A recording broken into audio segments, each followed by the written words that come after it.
Hello मेरे प्यारे दोस्तों, मैं आपके अपने चैनल RWP एकेडमी में आप सभी का तहे दिल से स्वागत करता हूं।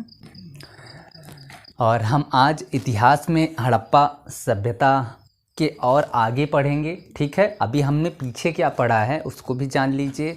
हमने हड़प्पा सभ्यता में हड़प्पा सभ्यता की विशेषताएं या फिर हड़प्पा सभ्यता का परिचय, उसके बाद हमने उत्पत्ति पढ़ा, हड़प्पा सभ्यता की उत्पत्ति कैसे हुई। ठीक है, हड़प्पा सभ्यता का विस्तार भी मैंने बताया है कितना है और किस आकृति में है। ठीक है, त्रिभुज आकृति में है ये। ठीक है, और फिर मैंने बताया आपको इसका प्रसार या विस्तार भी बताया था, फिर मैंने इसका नामकरण किया था। ठीक है, और ये आखिरी में हमने तिथि भी बताई थी। ठीक है, तो ये जान लो कार्बन डेटिंग पद्धति से सी कार्बन जो है C14, ठीक है, ये हड़प्पा, इससे इसके साक्ष्यों से पता चला कि हड़प्पा जो है 2350 ईसा पूर्व से 1750 ईसा पूर्व तक थी। फिर इसके बाद मैंने बताया था CJ गौड़ जी ने इसे सेम वही बताया जो कार्बन डेटिंग पद्धति में थी, सेम टू सेम उन्होंने भी ये बताया। फिर मार्टिन लूथर ने इसे 2500 से 1500 BC तक बताया। फिर अर्नेस्ट मैके ने हड़प्पा सभ्यता को कहा नहीं भैया ये 2800 से इतना है। ठीक है, ये सबका मत है।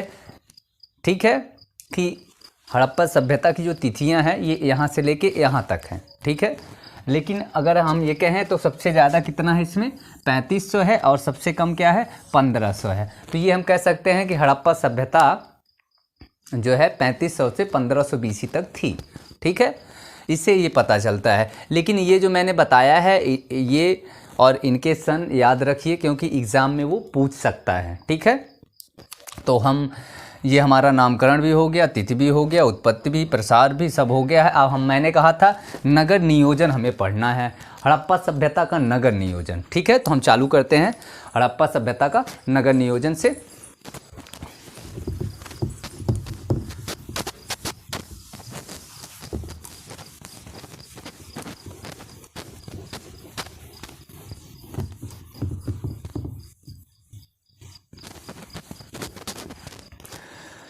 ठीक है मेरे प्यारे दोस्तों, तो हम अब पढ़ते हैं हड़प्पा सभ्यता का नगर नियोजन। हड़प्पा सभ्यता का नगर नियोजन। अगर मान लीजिए आपसे किसी ने पूछ ही दिया कि ये बताओ नगर नियोजन का मतलब क्या होता है, तो क्या बताओगे? या फिर पूछ लिया ये बताओ कि भैया ये नगर नियोजन लिखा है इसका अर्थ क्या होता है, तो क्या बताओगे? ठीक है, तो लिख लो अर्थ इसका।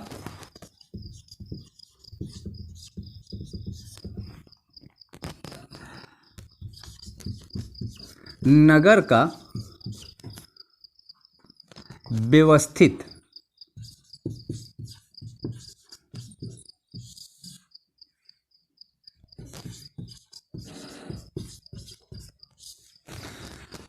नगर नियोजन का मतलब होता है नगर का व्यवस्थित क्रम कहो या निर्माण कहो। नगर का व्यवस्थित निर्माण क्या कहलाता है? नगर नियोजन कहलाता है। नगर का व्यवस्थित निर्माण नगर नियोजन कहलाता है। ठीक है,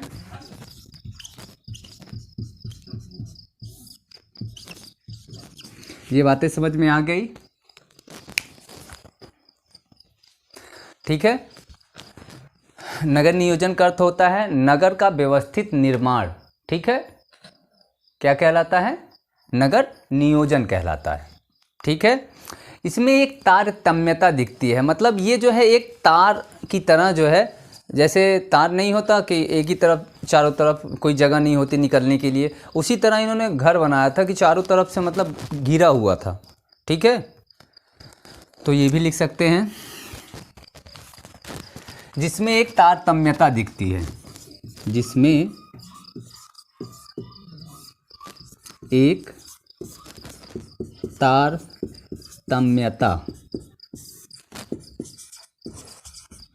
दिखती है। ठीक है, समझ में आ गई बातें? मतलब तार की तरह जैसे रूंधा जाता है वैसे ये क्या बनाए थे, वहाँ नगर जो बसाए थे उनका जो घर बना था उस तार की आकृति, मतलब तार की आकृति में नहीं था, लेकिन तार ऐसा था कि जैसे तार लगी हो चारों तरफ से। ठीक है, आगे चलते हैं। हड़प्पा सभ्यता का नगर नियोजन की विशेषताएं। ठीक है, लिख लेते हैं इसको भी। हड़प्पा सभ्यता की नगर नियोजन की विशेषताएं। नगर नियोजन की विशेषताएं, अगर ये विशेषताएं सभी हम जान गए तो हम ये नगर नियोजन पूरा ही जान जाएंगे। ठीक है,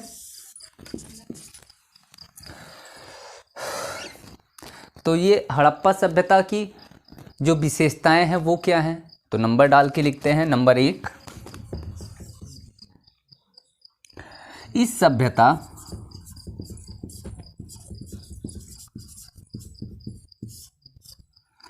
सभ्यता का निर्माण कैसे हुआ था? चेम्सफोर्ड नहीं होता, वो चेस बोर्ड होता है, चेस बोर्ड पद्धति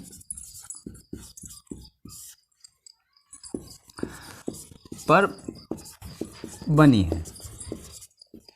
ठीक है, चेस बोर्ड जो शतरंज होता है, शतरंज तो खेलते होंगे, कुछ लोग खेले भी होंगे, कुछ लोगों ने देखा होगा सिर्फ, तो वो कैसा होता है, ऐसा होता है। ठीक है, चेस बोर्ड ऐसे ही होता है, एक सफ़ेद होता है तो एक काला होता है, एक सफ़ेद होता है तो एक काला होता है, ऐसे होता है। ठीक है,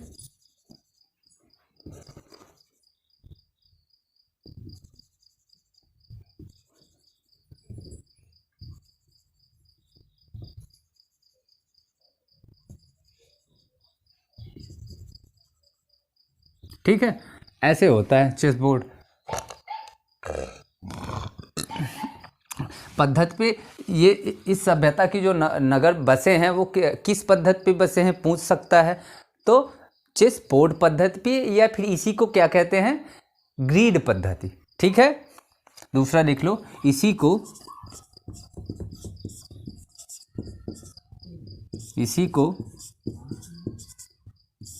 ग्रिड पद्धति भी कहा जाता है।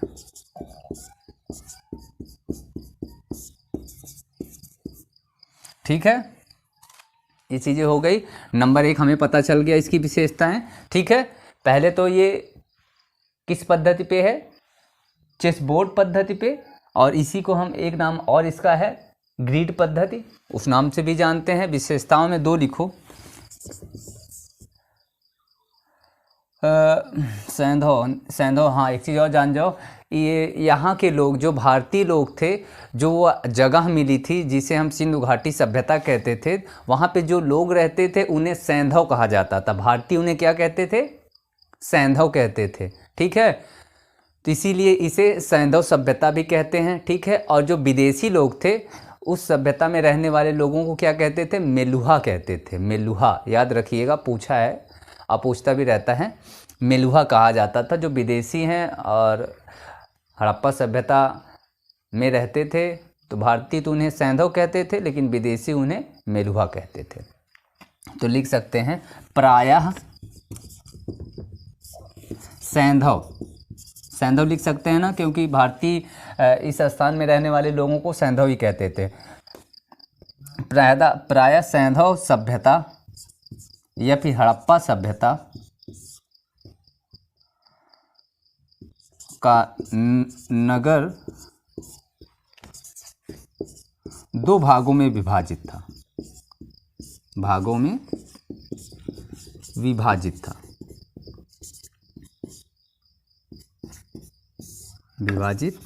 या फिर कह सकते हैं प्रायः सैंधव नगर 2 भागों में विभाजित था, या प्रायः सैंधव सभ्यता का नगर 2 भागों में विभाजित था।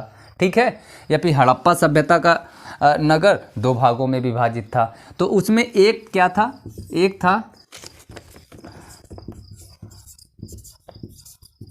था पश्चिमी टोला, एक दूसरा था उसका पूर्वी टोला, ठीक है, पूर्वी टोला। जो पश्चिमी टोला था उसमें क्या थे, दुर्ग थे, या फिर इसी को हम किला भी कहते हैं, ठीक है। और जो हमारा पूर्वी टोला था उसमें क्या, नगर थे, ठीक है, या फिर इसी को हम बस्ती भी कह सकते हैं। इतनी बातें क्लियर हुई, देख लीजिए एक बार।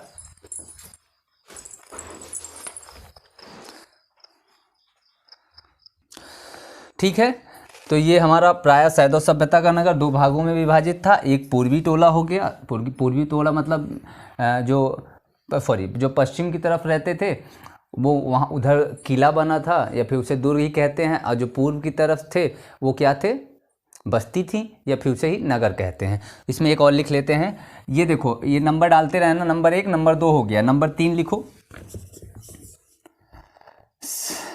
सैंधव सभ्यता का, सैंधव या फिर हड़प्पा सभ्यता का, हड़प्पा सभ्यता का दुर्ग, दुर्ग मजबूत रक्षा प्राचीर, रक्षा प्राचीर से घिरा था, ठीक है। सैंधव सभ्यता का जो दुर्ग था, ठीक है, मजबूत रक्षा प्राचीर मतलब बड़े बड़े जो थे पत्थरों से, उनकी जो दीवारें थी वो क्या थी, बड़े बड़े पत्थरों से एकदम चौड़ी दीवार थी, उसी को हम क्या कहते हैं, रक्षा प्राचीर कहते हैं, ठीक है। इतना लिख लीजिए, फिर आगे चलते हैं।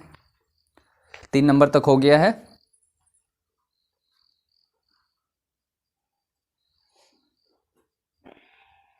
और ये जान लो मजबूत रक्षा प्राचीर से, ठीक है, ये इनकी सामान्य जो है क्या थी, यह इनकी इसी में लिख दे रहे हैं, सामान्य विशेषता थी। क्या थी, विशेषताएं थी। सामान्य विशेषताएं ये थी कि वो जो उनकी जो दीवारें हुआ करती थी किले के चारों तरफ, क्या वो बाउंड्री लग कर देते थे, ठीक है, कि कोई अंदर बाहर ना जा पाए, ठीक है, घेर के रखते थे। तो ये हर एक सैंधव सभ्यता या हड़प्पा सभ्यता जो है उसकी ये एक प्रमुख विशेषता है, ये समझिए कि वो जो किलाबंदी करते थे वो अपने किले के चारों तरफ जो है मोटी मोटी दीवारें बना देते थे कि कोई अंदर कूद के ना आ सके बिना उनकी इजाज़त के, ठीक है। इतना लिख लिए, फिर हम मिटा के आगे चलते हैं।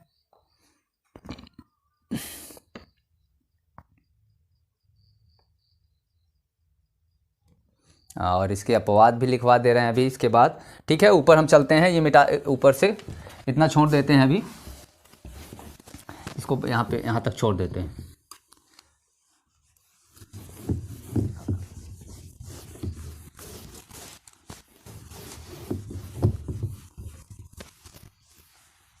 ठीक है, यह इनकी एक सामान्य विशेषता है, ठीक है।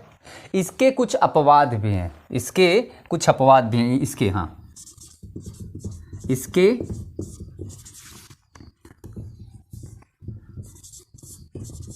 कुछ अपवाद भी हैं, जैसे ये करके लिख लेते हैं। जैसे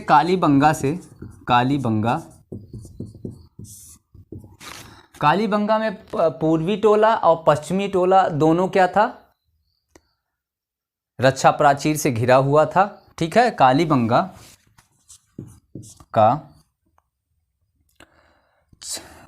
क्षेत्र लिखो, का क्षेत्र नहीं, कालीबंगा क्षेत्र जहां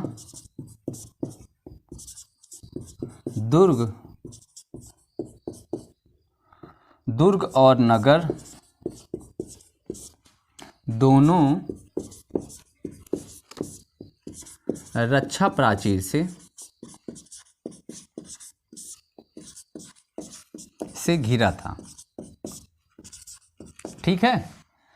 कालीबंगा मैंने बताया था कि एक सामान्य विशेषता है कि उनका जो किला हुआ करता था उसके चारों ओर वो एक मोटी सी मजबूत सी दीवार खड़ी कर देते थे, जिसे ही रक्षा प्राचीर कहा जाता था। ठीक है, लेकिन कालीबंगा में उन्होंने दुर्ग नहीं, मतलब खाली पश्चिमी टोला नहीं, उन्होंने पूर्वी टोला, मतलब जो नगर या बस्ती थी उसको भी उन्होंने रक्षा प्राचीर मतलब मोटी मोटी दीवारों से घेर रखा था। ठीक है, ये तो कालीबंगा हो गया। बी दूसरा भी लिख लो, एक ठो का दो ठो लिख लो। चौदहो और मोहन जोदड़ो। ठीक है, चौदहो और मोहन जोदड़ो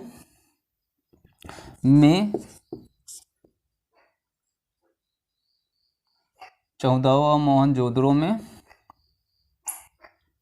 कोई किला या दुर्ग, ठीक है,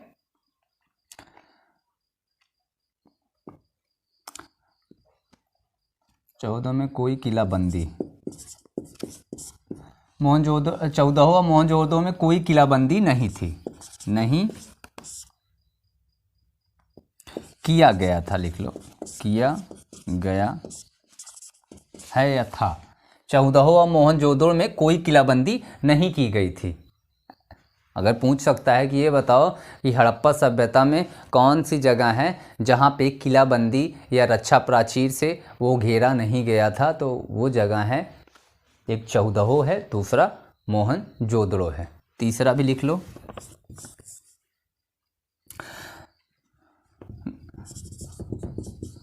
धौलावीरा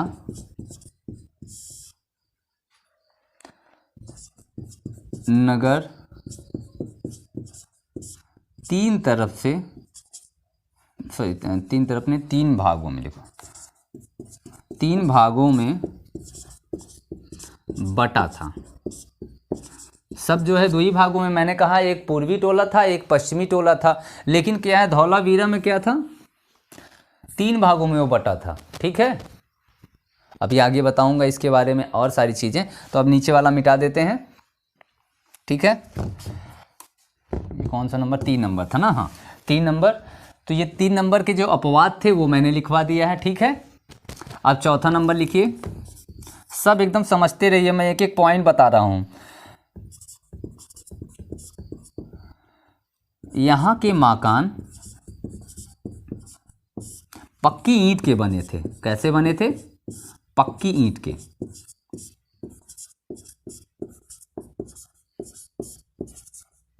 बने थे। पांचवा भी इसमें लिख लो, यहाँ का मकान प्रायः 2 मंजिला या 2 मंजिले थे, 2 मंजिले थे, जो साहतीर प्रणाली पर बना था या बना है। ठीक है, यहाँ का मकान 2 मंजिला था, चाहो तो इसे नहीं एक ही में लिख लो। ठीक है, यहाँ के मकान पक्की ईंट के बने थे। सबसे पहली चीज़, हड़प्पा सभ्यता के जो मकान थे, इस सभ्यता के जितने भी मकान थे सब क्या थे, पक्की ईंट के बने थे। अभी अपवाद भी है वो भी बता दूंगा। ठीक है, लेकिन ज़्यादातर जो मकान थे वो पक्की ईंट के बने थे और वो 2 मंजिला थे। और उसमें क्या था, एक साहतीर प्रणाली। साहतीर प्रणाली क्या है, कोई देखे हो छपरी देखे हो, मड़ई देखे हो, मड़ई के में एक बल्ली डाल के बीच में ऐसे रोका रहता है ना, तो वैसे वो जो पक्के छत बनाते थे तो क्या रखते थे, वो पत्थर की मोटी मोटी जो है पटिया रखते थे। ठीक है, और जब पटिया रखते थे ना तो उसके बीच में एक तो बल्ली लगा देते थे कि ये पटिया घप्प से गिर ना जाए। ठीक है, वही जो बल्ली थी वही क्या कहलाती है, साहतीर कहलाती है। ठीक है, तो साहतीर प्रणाली पर बना था।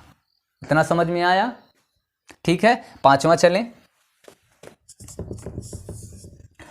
मकान में सीढ़ियां, अगर हम छत पे चढ़ेंगे तो हमें छत पे चढ़ने के लिए क्या करना पड़ता है, हमें सीढ़ियों की जरूरत पड़ेगी भाई। चलो ठीक है, अब ज़मीन पे हैं, जैसे अपने छत पे जाना है तो क्या सीढ़ियों से ही जाएंगे, ठीक है। लेकिन तब भी वो सीढ़ियाँ जो घर में ही बनी हुई थी और पक्की सीढ़ियाँ थी, ये भी जान लो, ठीक है। लिख लो, मकान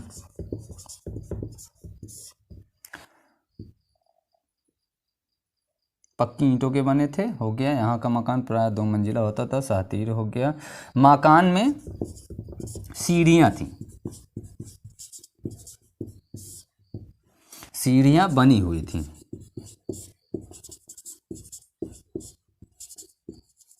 सीढ़ियाँ भी बनी हैं। छठवां भी लिख लो इसी में। तब पक्की नालियाँ बनी हैं,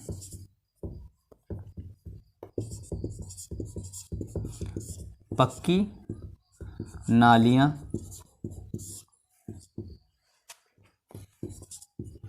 बनी हुई मिली हैं, बनी हुई मिली हैं, ठीक है। इतना आ रहा है कि और भी आ जाएगा, देख लेते हैं एक बार। नहीं, अभी और आ जाएगा,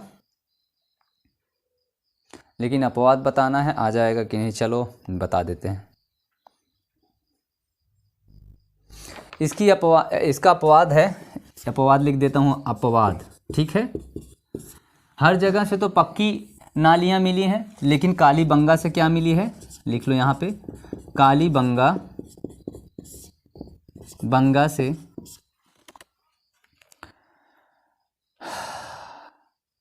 कच्ची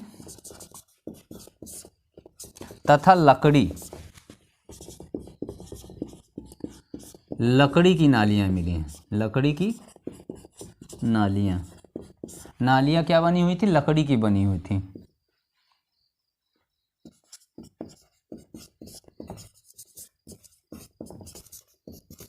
ठीक है। और लिखना चाहते हैं फिर लिख लो, यहाँ के ईंट, यहाँ के ईंट चतुर्भुजाकार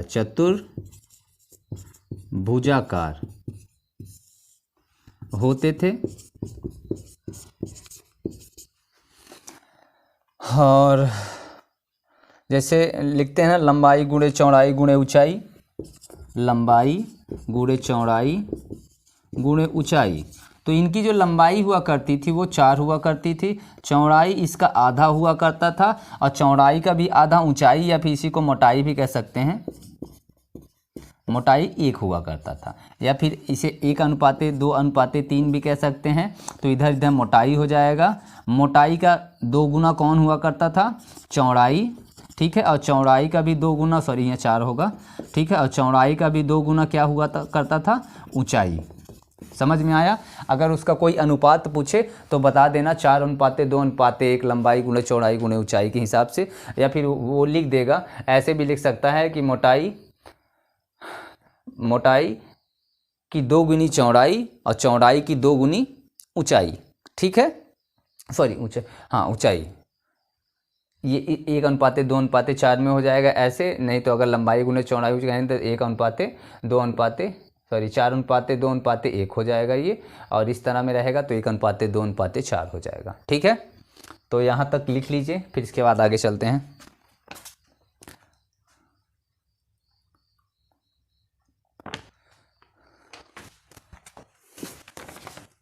मिटाते हैं, आगे चलते हैं। 6 नंबर हो गया है। आपको हर एक चीज़ बताई जाएगी, बस आप जो है ध्यान से पढ़ते रहिए, एक भी चीज़ जो है मिस मत करिए, ठीक है।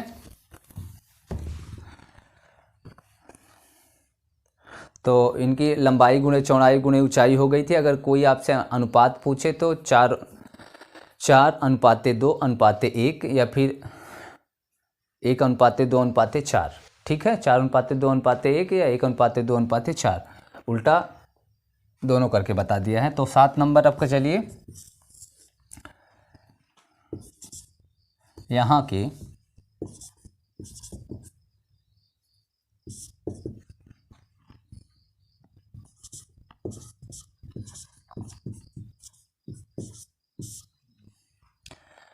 यहाँ के नगरों में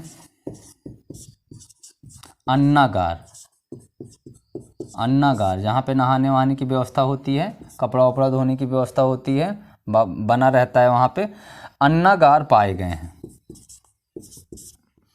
यहाँ के नगरों में अन्नागार पाए गए हैं जो नदी तट पे, जो नदी तट पर स्थित हैं। कहाँ स्थित हैं? तट पर स्थित हैं। ठीक है, अन्नागार पाए गए हैं। पहली बात तो अन्नागार जहाँ पे नहाने वहाने की व्यवस्था, कपड़ों पर धोने की व्यवस्था होती है, बाकायदा फर्श बना होता है बैठने के लिए। ठीक है, लेकिन इसका भी एक अपवाद है, अपवाद लिख लो। मोहनजोदड़ो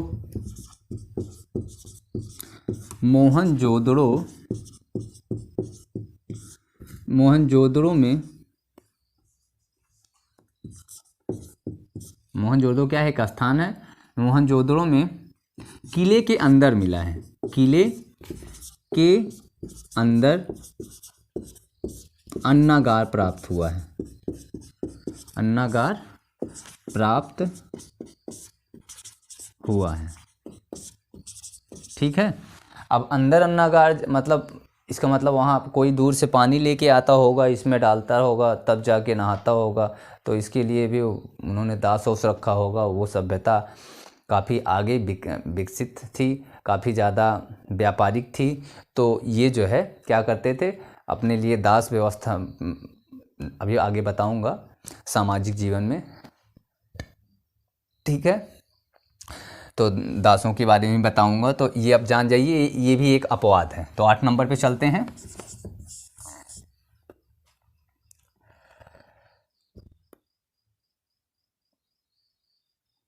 यहाँ की सड़कें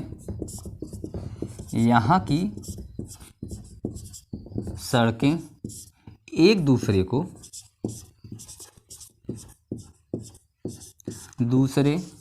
समकोण पे काटती थी।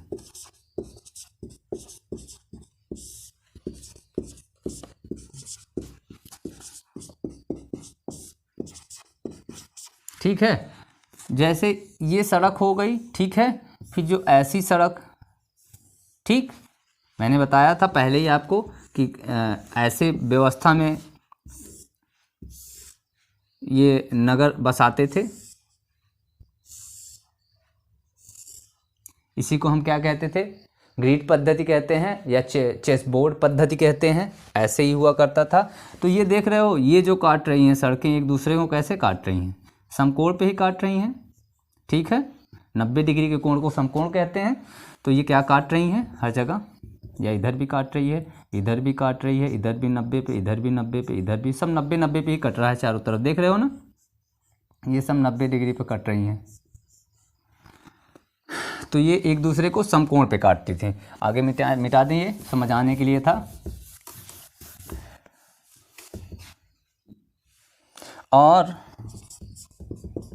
और मुख्य सड़क, जैसे हर किसी की क्या होती है, हम गली से निकलते हैं और फिर मेन सड़क पे जाते हैं। तो मुख्य सड़क जो थी 9.15 मीटर की थी शायद।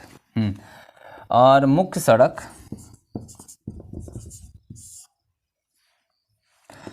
9.15 मीटर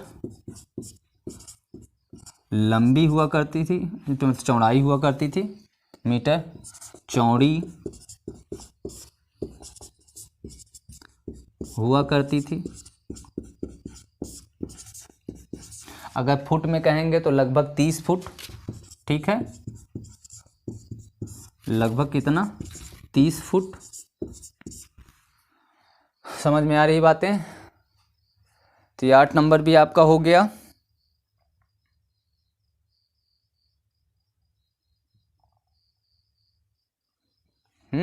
चौड़ी हुआ करती थी, लेकिन ये सड़कें जो है कच्ची थी, कच्ची सड़कें थी, ये पक्की सड़कें नहीं थी।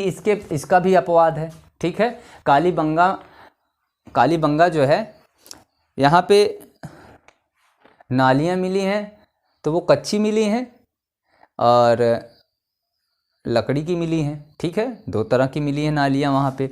लेकिन कालीबंगा की जो सड़कें थी वो पक्की हुआ करती थी। क्या हुआ थी? लिख लो, अपवाद में लिख लो।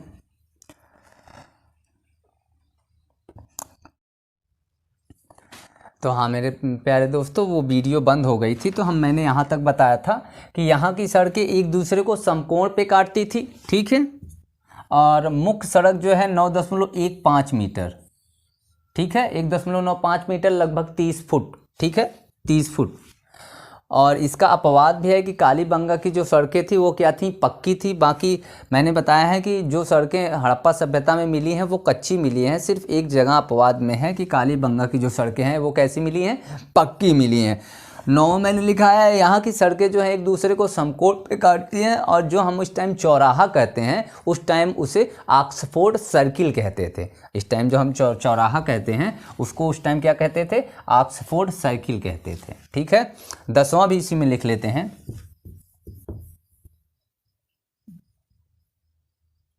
10वां लिख लो इसी पे। मकान की खिड़कियां या मकान के दरवाजे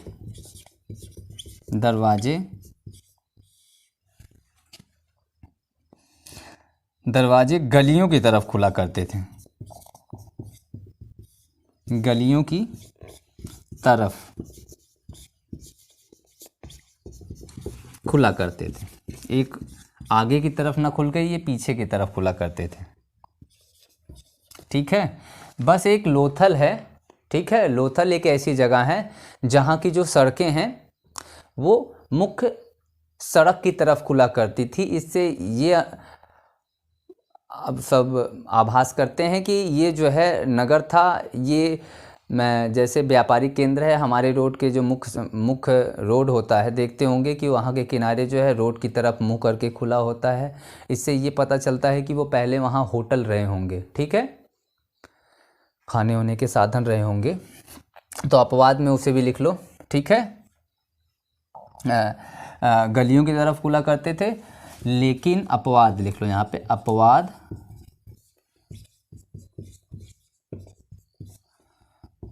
लोथल के घरों के दरवाजे मुख्य सड़क की तरफ खुलते थे, मुख्य सड़क की तरफ खुलते थे।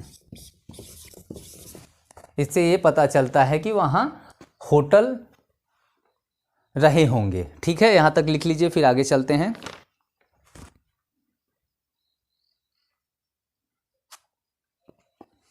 चलिए मिटाते हैं इसको। अब रोक आप लोग लिख लिया करिए, क्योंकि लिखना भी बहुत ही ज़रूरी है। मैंने कहा है नोट्स बनाइए, नोट्स बनाएंगे और उसी नोट्स से आप 1 से 2 बार जैसे इसे पढ़ेंगे वो चीज़ें आपको याद हो जाएंगी। एक तो जो मैं बताते जा रहा हूँ तभी आपको याद होनी चाहिए, क्योंकि मैं साथ में साथ बताते भी जा रहा हूँ। जो इनके रोशनदान हुआ करते थे, ठीक है, वो किधर कहाँ हुआ करते थे, अभी तक कितना मैंने बताया था, 9 10 हो गया था, 11 मकान में रोशनदान था। मकान में क्या था, जो हड़प्पा सभ्यता के मकान थे, मकान में क्या थे, रोशनदान, धूप के लिए, देखने के लिए रोशनदान था, ठीक है। 12 भी लिख लो। मकान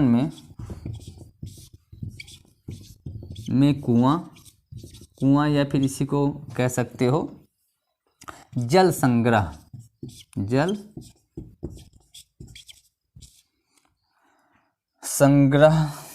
के लिए कुंड था। मकान में कुआं था या फिर जल संग्रह के लिए कुंड था, ठीक है। 13 भी लिख लो। अपवाद में इसे लिखना, इसे अपवाद में लिखो, अपवाद है इसका एक, जैसे नहीं, वो तो मैंने बता ही दिया है ना कि लोथल के जो, हाँ वो तो बता ही दिया है कि लोथल के जो दरवाजे हैं वो मुख्य सड़क की तरफ खुलते थे। अपवाद मैंने पहले लिखवा दिया है। चलिए 13 नंबर का लिख लीजिए।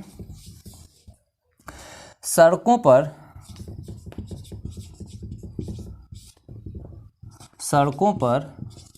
सड़कों पे नहीं, सड़कों के किनारे, ठीक है, सड़कों के किनारे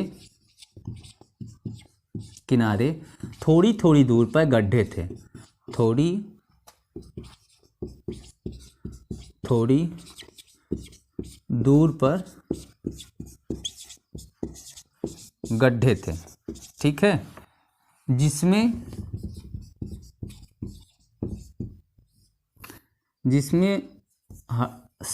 इस सभ्यता के लोग, जिसमें इस सभ्यता के लोग कूड़ा फेंकते थे, ठीक है। और ये क्या है, ये सड़कों पे क्या करते थे, प्रकाश के लिए प्रकाश की भी व्यवस्था कर रखी थी, ठीक है। और सड़कों के किनारे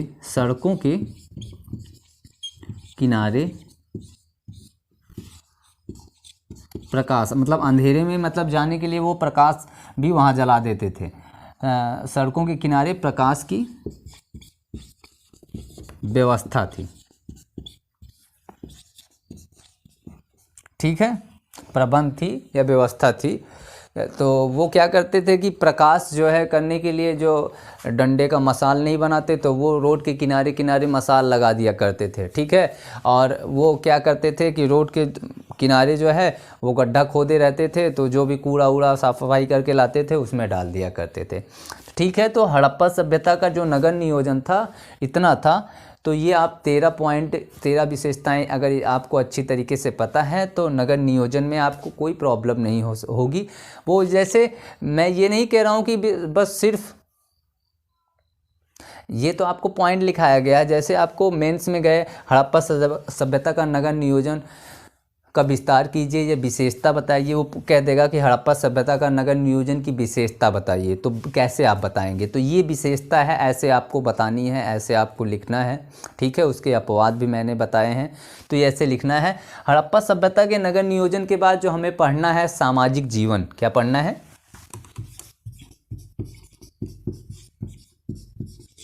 सामाजिक जीवन ये कहो या फिर सामाजिक स्थिति कहो, ठीक है, ठीक है। तो सामाजिक जीवन बेहतर है। तो हमें अगले वाले चैप्टर से सामाजिक जीवन के बारे में पढ़ना है। बहुत सारे लोग जो है सामाजिक जीवन में ही राजनीतिक जीवन पढ़ लेते हैं, ठीक है, उसी में कला और संस्कृति भी पढ़ लेते हैं, उसी में आर्थिक जीवन भी पढ़ लेते हैं, या आर्थिक स्थिति पढ़ लेते हैं, या राजनीतिक स्थिति पढ़ लेते हैं। तो ऐसा नहीं है बाबू लोग, सामाजिक जो जीवन है ये भी एक बेहतर टॉपिक है जिस पे हम कल चर्चा करेंगे।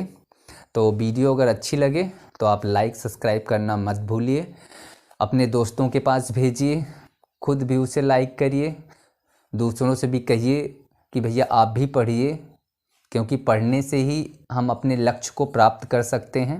मेहनत से ही, अपनी मेहनत हम जितने करेंगे उतने ही बेहतर नंबर हम ला पाएंगे। तो आज के लिए धन्यवाद, कल फिर मिलते हैं इसी समय।